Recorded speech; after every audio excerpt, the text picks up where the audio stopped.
What is up, everybody? This is Wade from Swamp Donkey Outdoors and Swamp Donkey Archery. This is my buddy Luke over here. My buddy, my partner, my son. He's my little tricycle motor curtain climber, whatever you want to call him. Look, have you ever thought about getting an air rest that was a drop away of some form or fashion, but was a little intimidated by it? Didn't know if you wanted to mess with setting it up, how hard they were, or whatever. And so you just stuck with a different type rest that may not perform quite as well as a drop away. So if you've ever been in that situation, I'm here today, and me and Luke are going to show you that it's actually so easy that a 12-year-old can do it. So here we go. So step one is going to be to remove the original rest. This is actually a really good rest right here. This one's coming off of his and it's going to go on to mine. But we're fixing to install this Vapor Trail rest on his. Oh, not right there. We need to undo this one. Oh, the big one. Okay. Yeah. It's your burger hole. And kind of hold on. There you go. Lefty loosey. Oh, yeah. Whoa. Bend it this way. And then there. Just like that. There we go.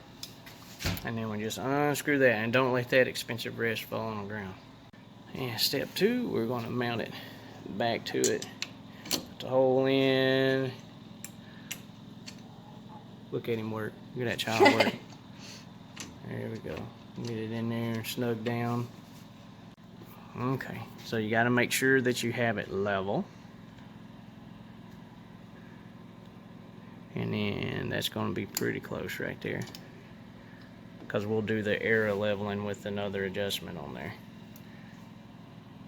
And you can get it good and snug. Alright. Okay, so I've got this bow set up in this little vise right here where you get it stood and leveled. You don't have to do this part. It's just more, you can eyeball, but I like to do it with a level. So we got level, we set up on bubble level, and if you look, looks like the rest's still running downhill a little bit, so we're going to correct that and we're going to continue on. Okay, so now we got the rest right here level. So now what we're going to do, we're going to put the arrow on, we're going to knock it on the string, and we're going to make sure all this is lined up. And we want it sitting right in front. You call this the burger hole. We want to make sure it's right in front of the burger hole. Go ahead with it.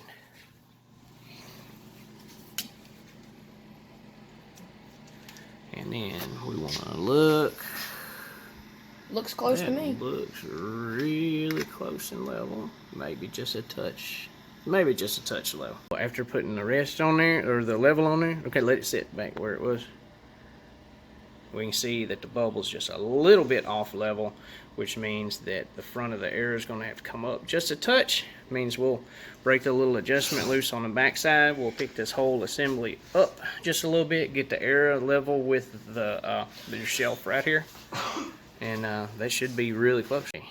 So yeah, now we just need to move it up just a little bit. Turn it that way. Oh, yep. I was spinning the wrong way. There you go. Shouldn't have to get it real loose to get it to move. And it shouldn't have to move real far. So you break it loose, you move it, and then we can tighten it down and check it. Me. Yeah, so we got the bow back level. Now we're gonna put this on the arrow, and that is really, really close. I think you did an okay job on that.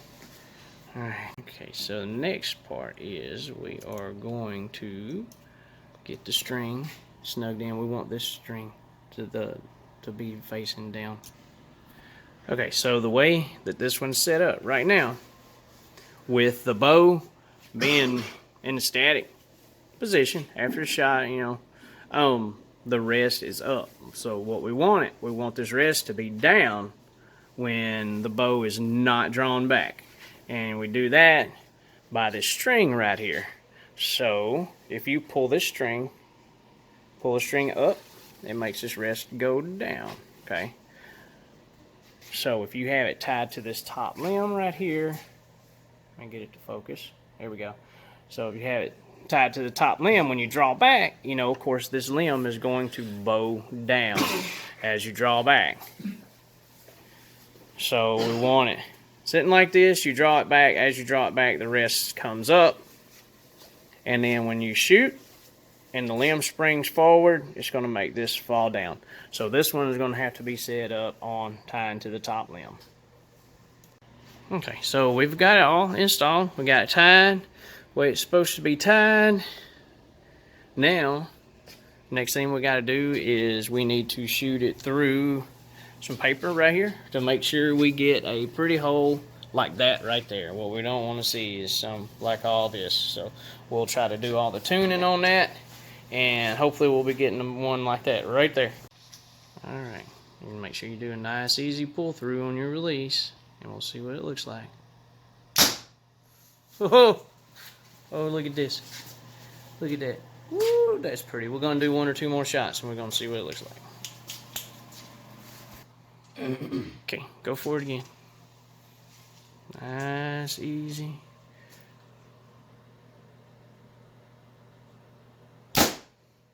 Boy, look at that.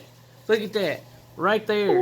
I mean, that's it. Now look, I told you we let a 12-year-old set that up and shoot it through paper. So, that being said, do not be intimidated by one of these drop-away rests. Now, I do want to explain one more thing about some of these drop-away rests before I end this video, just so it may answer any questions y'all have. Okay, so now that we got the sight back on there, we're going to go ahead and check it, make sure we're going to be on. Go ahead. Mojo! Alright, fire it will. Mojo. Is that the one you're shooting at? Go ahead and put a couple more down range down there. I'm shooting at each individual dot. Okay.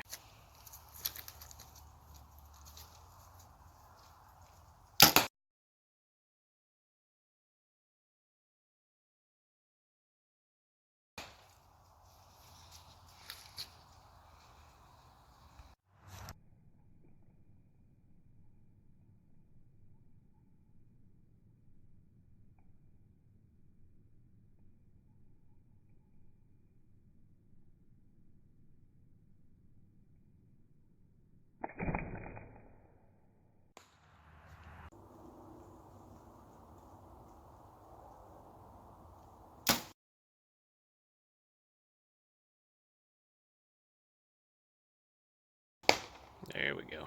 Got it that time. Ugh.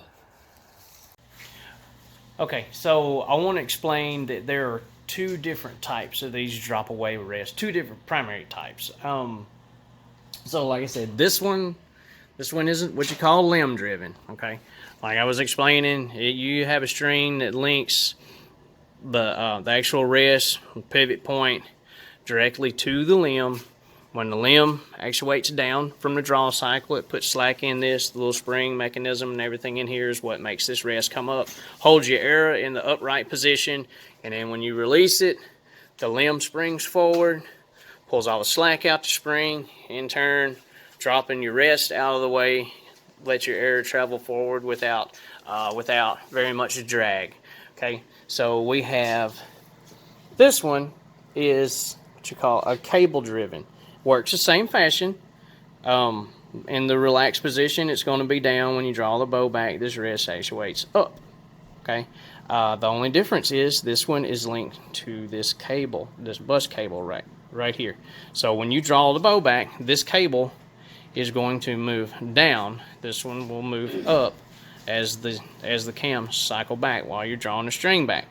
When this cable moves down, it pulls on this string, pulls your rest up.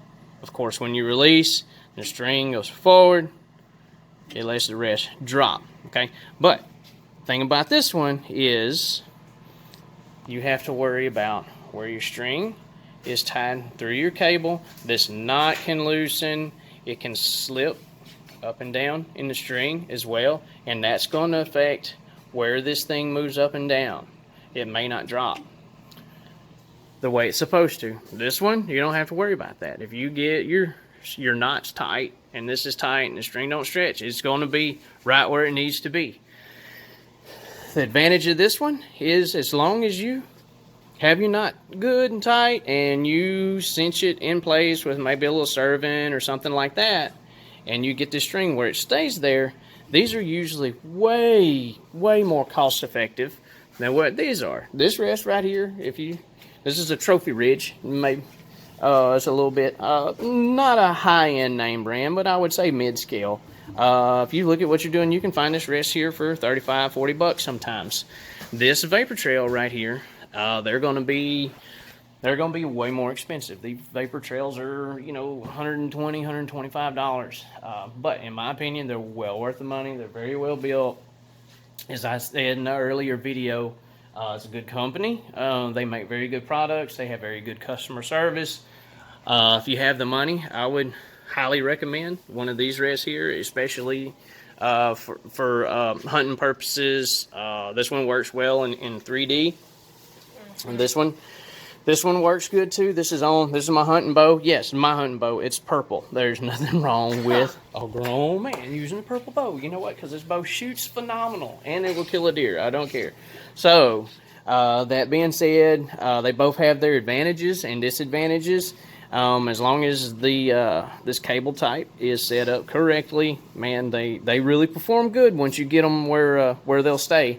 The limb driven is pretty easy to set up. Once you get it there, it's there. So that's my opinion on difference between cable driven and limb driven rests. I hope this maybe helped you out a little bit if you're feeling a little intimidated by using a drop away rest. They're really easy to set up, a lot easier than you would think they were. So anyhow, if you got any questions on it, just contact me and let me know. Thanks for watching. If you don't mind, punch one of them little buttons down there, the like and subscribe to my channel. Look me up on Instagram at that bow guy, or find me on Facebook, Swamp Donkey Archery. Other than that, hope it helped you out. Y'all have a good one. This is Wade, Swamp Donkey Archery. I'm gonna throw the dab.